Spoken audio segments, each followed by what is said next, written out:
নমস্কার, বন্দে ত্রিপুরার আজকের এই বিশেষ আলোচনায় আপনাদের সকলকে স্বাগত জানাই। আমি শর্মিষ্ঠা আপনাদের সঙ্গে। আমরা আজকে সলিড ওয়েস্ট ম্যানেজমেন্টের এই শেষ পর্ব নিয়ে আলোচনা করব। আমাদের আজকের এই বিশেষ আলোচনায় যিনি আমন্ত্রিত হয়ে এসেছেন আমাদের রাজ্যের একজন বিশেষ ব্যক্তিত্ব, ত্রিপুরা দূষণ নিয়ন্ত্রণ পর্ষদের মাননীয় member secretary Shri doctor Bishu Karmakar sir. নমস্কার স্যার, আপনাকে অনেক অনেক স্বাগত। খুব ভালো লাগছে আপনি আমাদেরকে সময় দিয়েছেন, এসেছেন।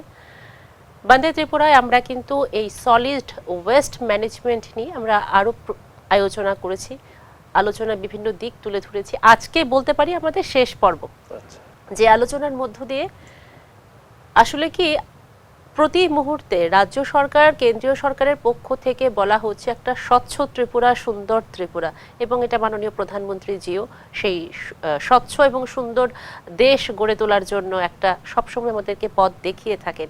সেই অর্থে যদি বলি, আমাদের ত্রিপুরা স্বচ্ছ রাখার জন্য প্রতিনিয়ত প্রচুর কাজ হচ্ছে আগরতলা পুর নিগমের পক্ষ থেকে। তারপরেও যে সলিড ওয়েস্ট ম্যানেজমেন্টটাকে ঠিকঠাকভাবে ব্যবহার করা এবং ঠিকঠাকভাবে নিষ্কাশ করার জন্য আমি আপনার কাছ থেকে একটু ছোট্ট করে শুনতে চাইবো কতটা দরকার। হ্যাঁ, দেখুন, মানে এখন সলিড ওয়েস্ট ম্যানেজমেন্ট একটা খুব অ্যালার্মিং বিষয়, মানে খুব চ্যালেঞ্জিং বিষয়। সরকার এবং সরকার অধীনস্থ যে বিভিন্ন পুর নিগম বা পুর পরিষদ আছে, কারণ এটা একা পুর পরিষদ বা পুর নিগমের পক্ষে এই পুরো সলিড ওয়েস্ট ম্যানেজমেন্টটাকে সঠিকভাবে ব্যবস্থাপনা করা খুবই কঠিন। এখানে সকল শ্রেণীর আমাদের যে জনগণ আছে, সেটা স্টুডেন্টস কমিউনিটি, ইন্ডিভিজুয়ালস, আমাদের পুরো সমাজ, সকলের সার্বিক অংশগ্রহণ সেখানে খুবই দরকার। তো সেখানে যদি আমরা বলি যে সঠিক বর্জ্য ব্যবস্থাপনা 2026 সাল, এই বছরই আপনার সলিড ওয়েস্ট ম্যানেজমেন্ট রুলস 2026 কার্যকর হয়েছে 1 এপ্রিল থেকে। তো সেখানে মূলত বিগত 2016 সালেও এইরকম একটা রুল ছিল। তো এখানে কিছু পরিবর্তন তার মধ্যে এসেছে কিছু কিছু বিষয়ে, যেখানে মূল যে কয়েকটা বিষয় যেখানে যদি আমরা বলতে যাই, যে এখানে 4 ধরনের আবর্জনার কথা বলা হয়েছে। বিশেষ করে 4টা কম্পোনেন্ট আছে, যেরকম dry waste, wet waste. Dry ওয়েস্টের মধ্যে যেগুলি থাকবে যেমন প্লাস্টিক, শুকনো প্লাস্টিক, তারপর গ্লাস, বিভিন্ন ধরনের ধাতব জিনিস।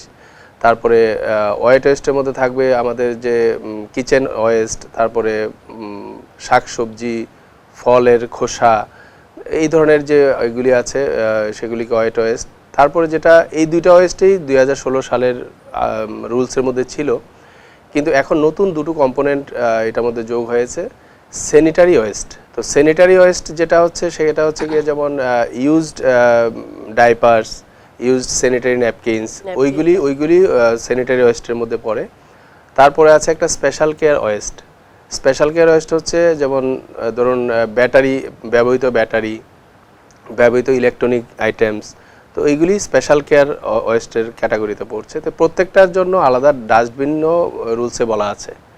যেমন ড্রাই ওয়েস্টের জন্য বলা আছে আপনার ব্লু বিন, তারপরে ওয়েট ওয়েস্টের জন্য বলা আছে গ্রিন কালারের ডাস্টবিন, স্যানিটারি ওয়েস্টের জন্য বলা আছে লাল রঙের ডাস্টবিন, আর স্পেশাল কেয়ার ওয়েস্টের জন্য বলা আছে ব্ল্যাক কালারের ডাস্টবিন।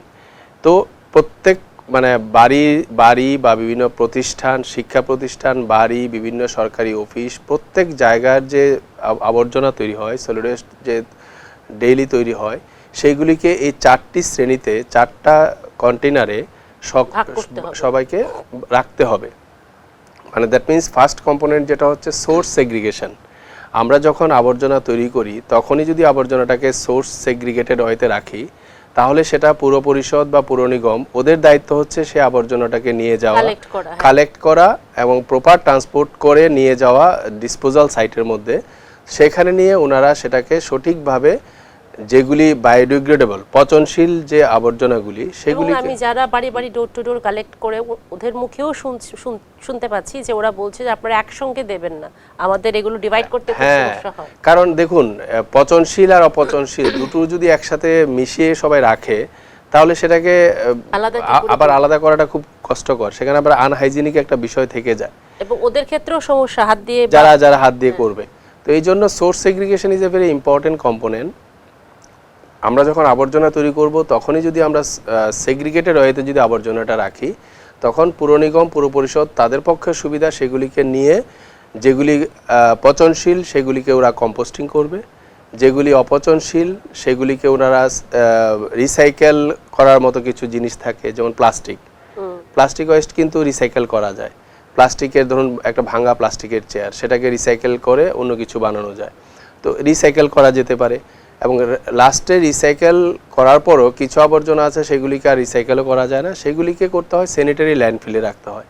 তো এগুলি বিভিন্ন ধরনের কম্পোনেন্ট আছে, তো সেইভাবে এগুলিকে যদি সঠিকভাবে করা হয় তাহলে আমরা সেটাকে বলবো একদম সঠিক বর্জ্য ব্যবস্থাপনা। ঠিক স্যার, সলিড ওয়েস্ট ম্যানেজমেন্টটা যদি আমরা ঠিকঠাকভাবে না করি তাহলে এটা জলবায়ুর উপর কি রকম প্রভাব ফেলতে পারে? সেটা দেখুন, সলিড ওয়েস্ট ম্যানেজমেন্ট যদি আমরা প্রপারলি যদি না করি যেরকমভাবে করার কথা, দেখুন অনেকে কি করে আমরা দেখে থাকি জেনারেলি, বাড়ির আবর্জনা নিজের বাড়িঘর পরিষ্কার রেখে সে আবর্জনাটা দেখবেন একটা প্যাকেটে করে রাস্তায় ফেলে দিচ্ছে বা ড্রেনে ফেলে দিচ্ছে। তো ড্রেনে ফেলার পরে কি হয় বা রাস্তাতে ফেলার পরে কি হয়, সেগুলি গন্তব্যস্থল হয় আইদার মানে খালি জমি নতুবা কোনো একটা জলাশয়। তো জলাশয়ের মধ্যে যখন সে আবর্জনাগুলি যায়, পচনশীল যে আবর্জনাগুলি থাকে সেগুলি পচে তার থেকে মাইক্রো অর্গানিজম তৈরি হয়, এবং জলের যে বায়োকেমিক্যাল অক্সিজেন ডিমান্ড, একটা বিওডি আমরা বলে থাকি, জলের বিওডি লেভেল অনেকটা বেড়ে যায়।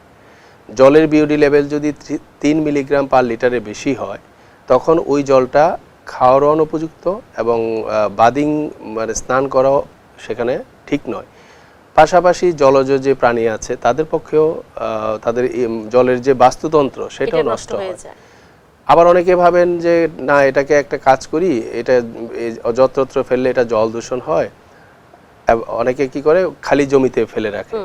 তো খালি জমিতে ফেললে কি হয়, এখানের মধ্যে যে ধরুন প্লাস্টিক বা অন্যান্য পচনশীলগুলি কোনো একটা সমস্যা করে না, মাটিতে পচে যায়।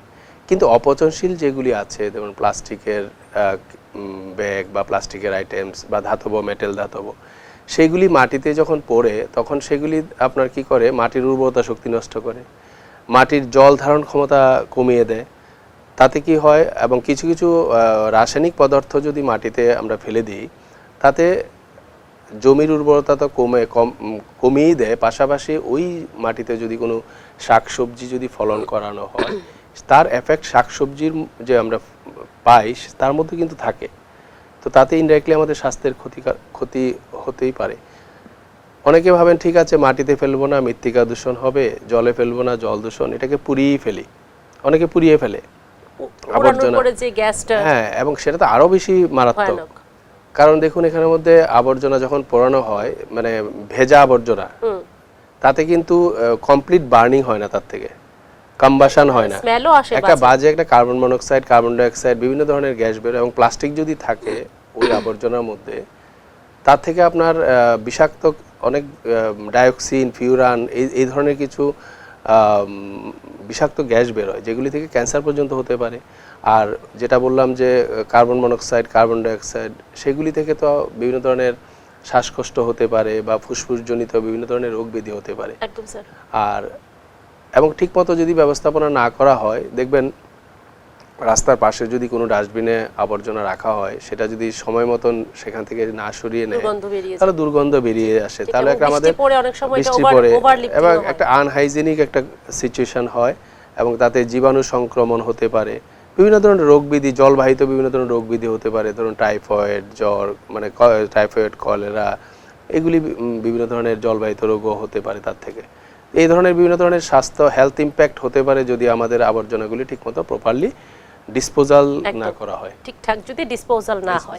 স্যার, আপনার এই কথা থেকে আমরা আরেকটা বিষয় শুনতে চাইবো, কারণ শহরাঞ্চলে দেখা যায় বেশি একটা জায়গা থাকে না, কিন্তু অনেকের বাড়িতে আবার একটু বেশি জায়গা থাকে, বা একটু গ্রামাঞ্চলেও দেখা যায় যে বাড়ির জায়গাটা অনেকটাই বড়, সেখানে একটা জায়গাতে গর্ত করে কিছু জিনিস দিয়ে দিনের পর দিন এখানেই ফেলছে, মাটিটাকে আবার ভরাট করে দিয়ে, ওইটা কতটুকু হাইজিন? হ্যাঁ, এটা তো দেখুন এখন শহরাঞ্চলে, মানে আমাদের শহরাঞ্চলের যে বাড়িঘর, সেখানে জায়গার প্রচণ্ড অভাব আছে, কিন্তু যাদের বাড়িতে আমি বলবো, যাদের বাড়িতে পর্যাপ্ত পরিমাণ জায়গা আছে, ওইখানে একটা গর্ত করে বাড়ির যে পচনশীল যে আবর্জনাগুলি, সবগুলি না, যেগুলি পচনশীল, যেমন কিচেন ওয়েস্ট, মানে শাকসবজি বা ফলের খোসা, বিভিন্ন ধরনের যেগুলি পচে যায়, রান্নার যে ওয়েস্টগুলি, সেখানে যদি গর্ত করে, এটাকে কম্পোস্টিং বলে, গর্ত করে যদি ডেলি রাখে, প্রায় ধরুন 45 দিন বা 2 মাস পরে সেখান থেকে ভালো একটা কম্পোস্ট সার তৈরি হয়।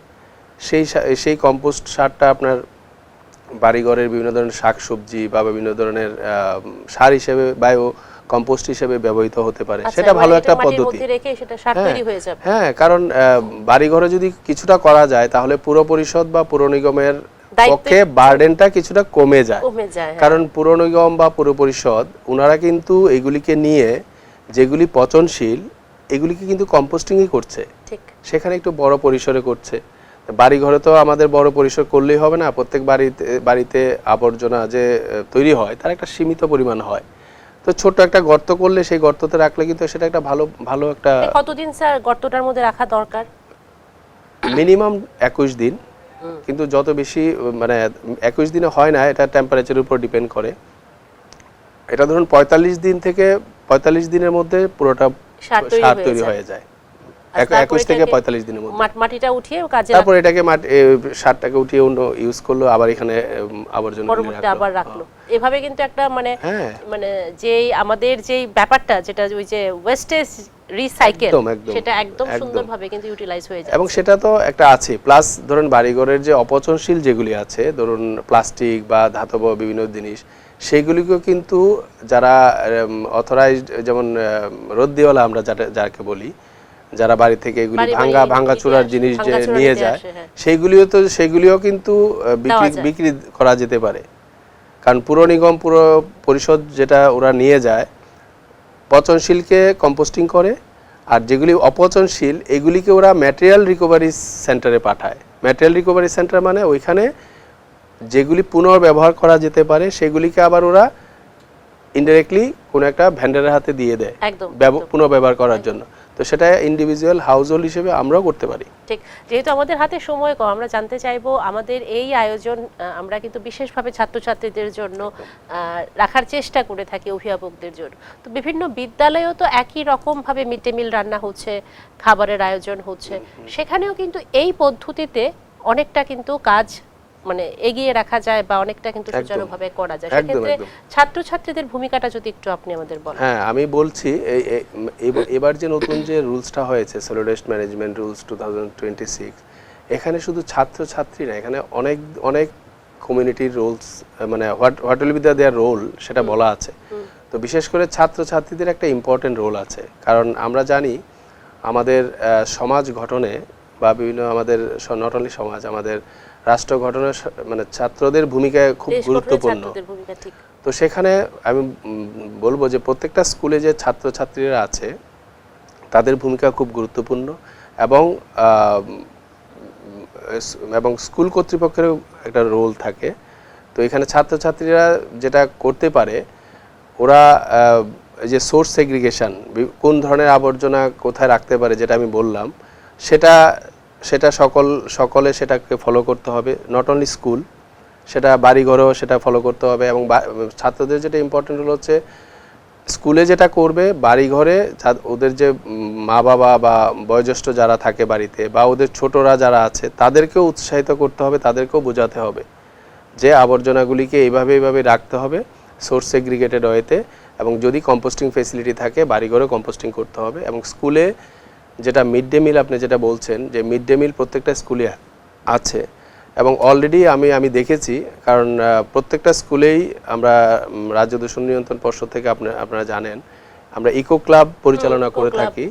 তো ইকো ক্লাবের উদ্যোগে প্রায় প্রত্যেকটা অনেকগুলি স্কুলেই সুন্দর কিচেন গার্ডেন আছে, এবং কিচেন ওয়েস্ট যেটা মিড ডে মিল থেকে বেরোচ্ছে সেটাকে অলরেডি কম্পোস্টিং ফেসিলিটি অনেক স্কুলে আছে।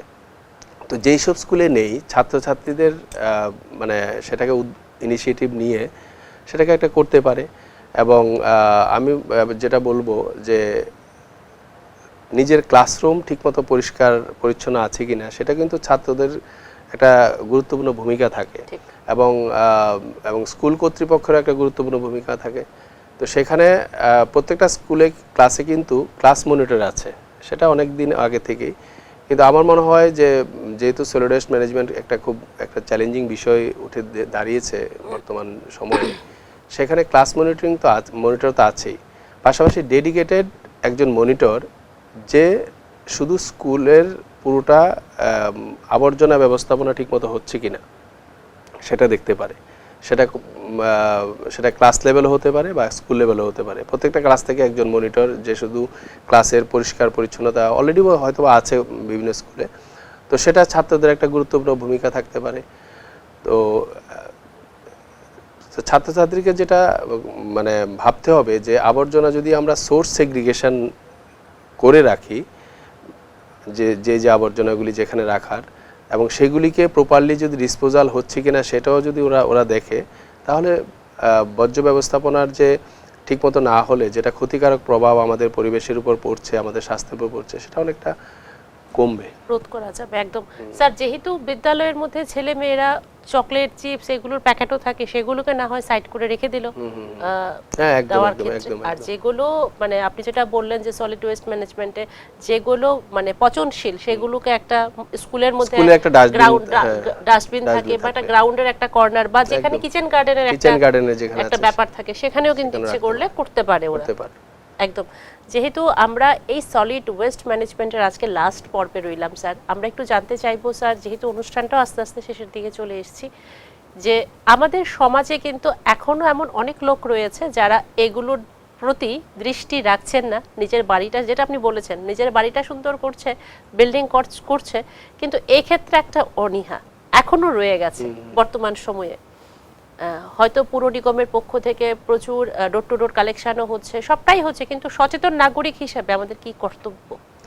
দেখুন, আমি বলবো যে সচেতন নাগরিক হিসেবে আমাদের যেটা করতে হবে যে আমাদের বাড়িতে বা বিভিন্ন শিক্ষা প্রতিষ্ঠান বা অফিস যেখানে আছে, আমাদের প্রত্যেকের ইন্ডিভিজুয়াল রেসপন্সিবিলিটি যে আমি যদি আবর্জনা আমি তৈরি করি, সেই আবর্জনাটাকে আমি সোর্স সেগ্রিগেশন ওয়েতে আমি রাখবো, এবং শুধু রাখবো না, এই সোর্স সেগ্রিগেটেড ওয়েতে রেখে সেটা প্রপারলি ডিসপোজাল হচ্ছে কিনা সেটাও আমি নিজে যদি নাও করি, কিন্তু আমি আমার দায়িত্ব সেটা ঠিক মতন ডিসপোজাল হচ্ছে কিনা সেটা দেখার।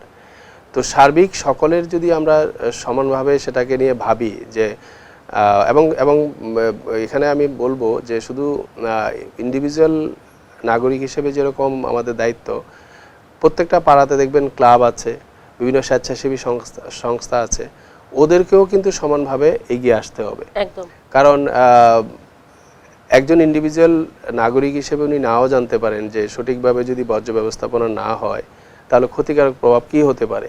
তো সেখানে ছাত্রছাত্রীদের একটা ভূমিকা আছে, ওদেরকে বোঝাবে।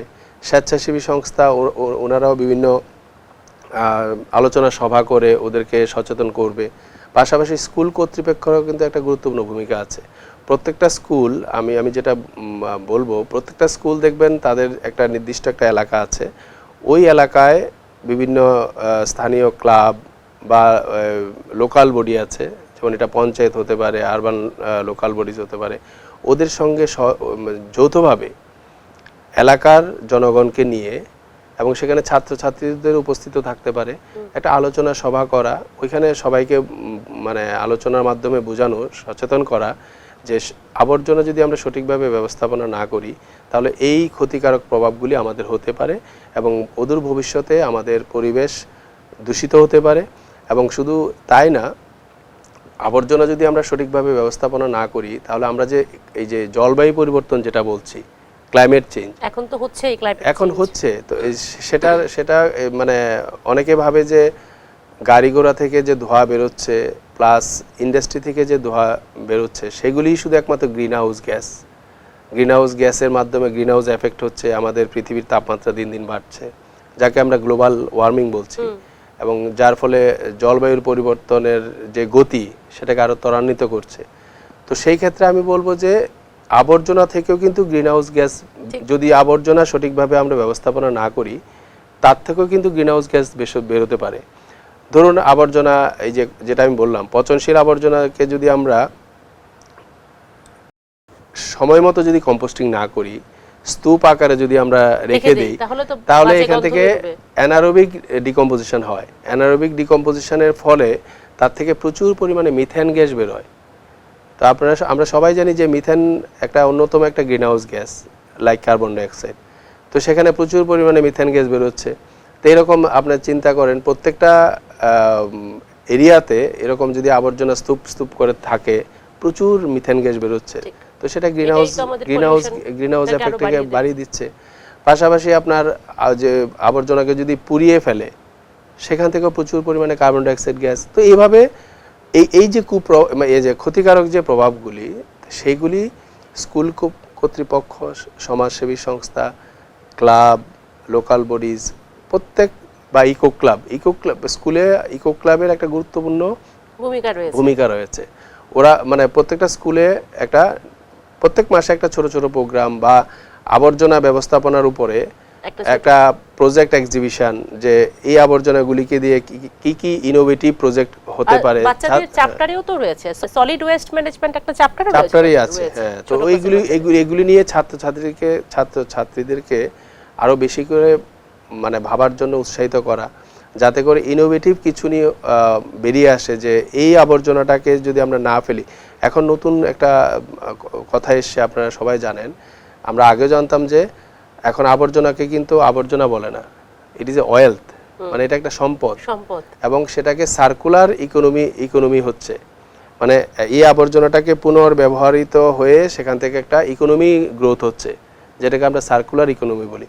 তো এইগুলি ছাত্রছাত্রীদেরকে মানে আরো বেশি করে ইনভলভ করা, তাহলে গিয়ে মানে সঠিক সুন্দর এবং স্বচ্ছ যে আমরা মানে পরিচ্ছন্ন এবং সুন্দর যে পরিবেশ আমাদের ত্রিপুরাতেও হবে, এবং আরো সুন্দর একটা আমরা পরিবেশ দিতে পারবো। একদম স্যার, অনেক অনেক ধন্যবাদ স্যার। এতক্ষণ আপনি অনেকটাই আমাদেরকে জাগ্রত করেছেন, আমাদের ছেলে মেয়েদেরকে উদ্বুদ্ধ করেছেন। আশা করব আপনার দেখানো পথ এবং শিক্ষক শিক্ষিকারা প্রতিনিয়তই ছেলে মেয়েদের অনুপ্রাণিত করছেন কিভাবে স্কুলটাকে পরিষ্কার রাখবে, এবং প্রত্যেকটা বাচ্চা যদি বাড়িতে গিয়েও সেই একই রকম ভাবে অ্যাপ্লাই করে তাহলে তার বাড়িটাও কিন্তু তার মা বাবাকে যদি বুঝিয়ে বলে তাহলে কিন্তু একটা ভালো পদক্ষেপ তার বাড়িতেও হয়ে যাবে। তো সেক্ষেত্রে অনেকটা অ্যাওয়ারনেস কিন্তু এগিয়ে গেল স্যার। তো এভাবে আপনি আমাদেরকে আরো সময় দিবেন আগামী দিন, সেটাই আমরা চাইবো। অবশ্যই একদম। আর দর্শক বন্ধুরা, এতক্ষণ আপনারা শুনলেন যে সলিড ওয়েস্ট ম্যানেজমেন্ট যেই ভাগটা নিয়ে, যে বিষয়টা নিয়ে আমরা আজকে শেষ পর্বে কথা বলছিলাম, সেটা কিন্তু ছেলে মেয়েদের পাঠ্যপুস্তকেও রয়েছে, সেটা কিন্তু সমাজেও রয়েছে। প্রত্যেকটা ঘরে কিন্তু এই সলিড ওয়েস্ট ম্যানেজমেন্ট নিয়ে আমরা কিন্তু প্রতিনিয়ত কাজ করছি। কিভাবে? শুধু আমাদের সহযোগিতাটা একটু বেশি বাড়িয়ে দিতে হবে। বাড়িতে যেটা আমাদের স্যার বললেন, বাড়িতেও যদি আমাদের একটু জায়গা থাকে সেখানে একটা ছোট গর্ত করে সেখানে যদি আমরা যেগুলো পচনশীল এগুলো রেখে দিই তাহলে ভালো একটা কম্পোস্ট হয়ে যায়, ভালো একটা সার তৈরি হয়ে যাবে, সেটাকে কোনো না কোনোভাবে গাছের মধ্যে আমরা ব্যবহার করতে পারবো।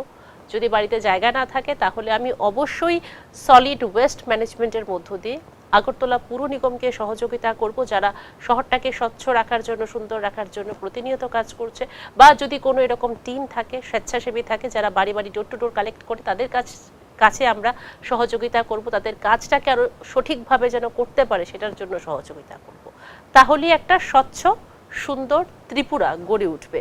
আর স্বচ্ছ সুন্দর ত্রিপুরা যদি গড়ে ওঠে আমরা সবাই ভালো থাকব, সুস্থ থাকব এবং একে অপরের পাশে থাকব। ভালো থাকুন, সুস্থ থাকুন, আমাদের সঙ্গে থাকুন। নমস্কার।